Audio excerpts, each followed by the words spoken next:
Hey, beautiful people. It's Ashley from Elemental Growth, and this is my vlog for week 5, living on this new homestead since COVID. It's of course been wonderful. This is exactly what I wanted.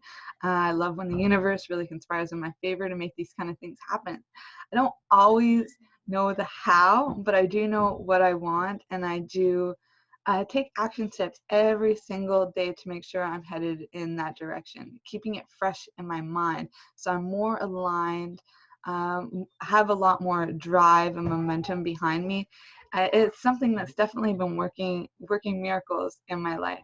Literally, this is why I believe in miracles. You know, I no longer wanted to be in the city, work in a garden every single year, and bam, here's an opportunity. 300 acres of prime, untouched native land here on the Canadian Shield that I get to work with, I get to learn from, I get to teach my son about, get to teach you guys about. It's wonderful. It's a great dream come true. And you know, we're 5 weeks into it now, which is, again, first of all, I can't believe that that it's been 5 weeks. It's kind of just flown by. We've been so busy. Even the rainy days, the ones where we don't get to go outside that much because it's cold or rainy. You know, it's still been wonderful. Another thing, I guess that's been new that's happened this week is that I got some poison ivy on my chin, my arms. I always get in that same spot on my arm. But yeah, that's been one of the things. I've been using natural remedies there to be helping with that, drinking lots of water as well. Our sap has pretty much come to an end. All the maple trees are plugged up. I did make a video on how it is that we do like the post-tree tapping tree care, as well as like plugging the holes, just to make sure no bugs get inside that doesn't run away. These plants are gonna, or these trees, I mean, bring us tons of medicine over the next few months, over the entire year, especially birch trees. You know, we're harvesting chaga in the winter, so there's lots of reasons to care for these plants, not only for our own benefit, but for the benefit of other nature and wildlife that's around too. Some other new and good. I've been hiding this because I'm so excited about it, and sometimes I feel like if I talk too soon, things might not happen or pan out. So bear with me. This is an evolving project, but it is something that I'm wholeheartedly involved in and definitely really excited about. So yeah. So as you may or may not know, I am board of directors for the Amazon Rainforest Conservancy. The way that I got involved in them is, I had this spiritual awakening / breakdown, whatever it is that you want to call it, in 2014. And that really encouraged me to spend a year practicing Kundalini yoga, studying Terence McKenna. And all I did in that time was learn how to grow my own food, learn about permaculture, learn about the plants and body's connection, get more connected to my spiritual self, my mission and my purpose in life. I didn't have any friends. I was totally really isolated in that time. I had left the hospitality and tourism industry, so I wasn't even working. Any jobs that I was doing was on the house I was living in as a form of my rent. So it was definitely a strange time. But it was also part of my evolution. And in 2015, I decided to follow in the McKenna brothers' footsteps and go into Colombia. Literally, guys, I cried as I flew in there and I saw those mountains. I knew I was exactly where it was I needed to be for the reasons I needed to be there. But I had no plan. I had no map. I had nothing. So I really did forge my own path. I followed my heart. I learned how to trust myself. And I ended up in Peru at one time. I went through Colombia, Ecuador, and Peru. And when I was in Peru, bringing a friend to the Lima airport, I was scrolling through Facebook and I saw a friend that was in an entheogen group with me. It was about psychedelics, specifically ayahuasca. And he said, "Is anybody else in the Amazon rainforest?" I'm like, "Well, I am in Peru. How do I get to you?" And so he rented me a hostel at an eco lodge. and I hopped on a plane from the same airport my friend was. Here's the thing, funny little thing about me is while I was traveling, I had some weed on me. On my way from Ecuador to Peru, I had to eat a bunch of pot brownies, whatever I had left to get across the border.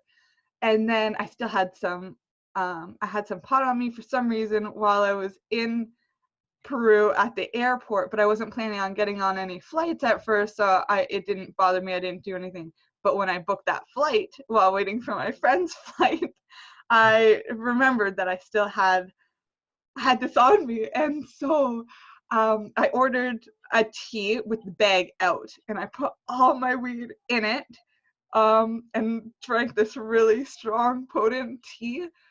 Honestly, the flight from Lima into Peru took 2 seconds, including the line. It flew by, literally. It's the craziest thing ever, and it was a tiny plane.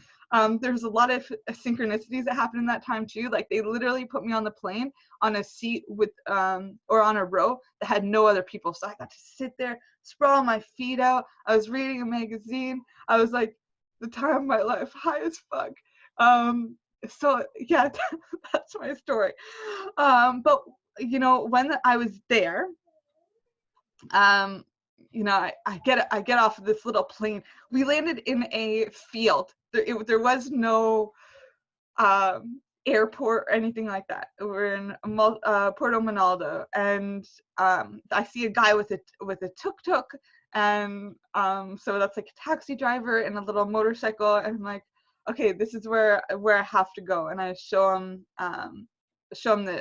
the picture that my friend had sent me for the hostel. So he brings me down there. I get to meet Jason in person for the first time, which was incredible. The next morning, I wake up at this lodge, and there's this girl at the breakfast table, and her name is Janabelle, and she's talking about saving the Amazon rainforest. And I was smitten by the things that she was saying, what the rest of the team was saying, other people that were out there that were protecting wildlife, things like the harpy eagles and monkeys. You know, I had different roommates in my time that I was there too, or bedmates, and they were conserving and everything as well.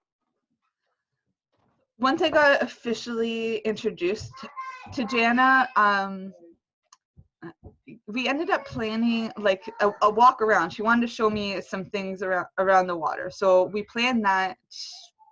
Yeah, it wasn't the day of, but it was within the week, and I had met some other friends that were there as well, and so there's a lot of different adventures that I was doing and things that I was seeing, and it was very beautiful. One day, one of my bedmates and I literally just spent our money and gave it to a cab driver to take us around and show him what he thought of Peru and his favorite spots of Peru for the day. Again, it was like just incredible. The culture, the people, everything was so beautiful.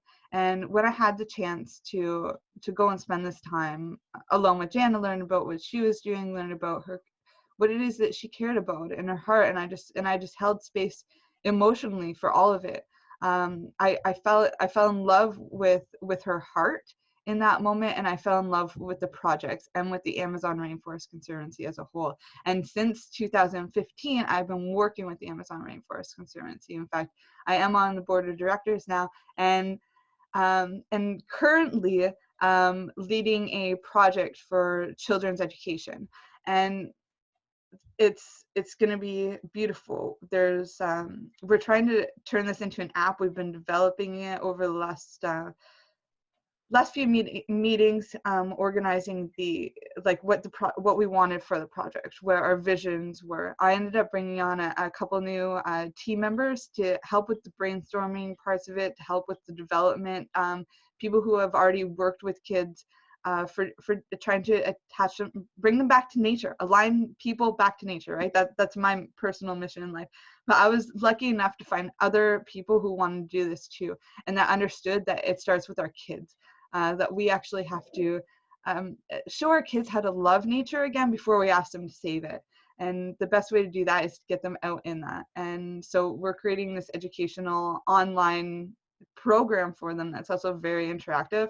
and looking for team members that want to come aboard and help us out when it comes to actually turning this into an app or something that's more accessible for that generation and for the parents that are involved as well. So that's like been the biggest news, I think, for this week, other than, you know, the weatherman lying to us, telling us that there's going to be plus 18 days and it's still been raining, but that's okay. It's spring. We need it. And the seeds that I've got planted already definitely need it. Yeah, so I guess that's it for this week. I will sign off. I'll talk to you soon. I love you guys.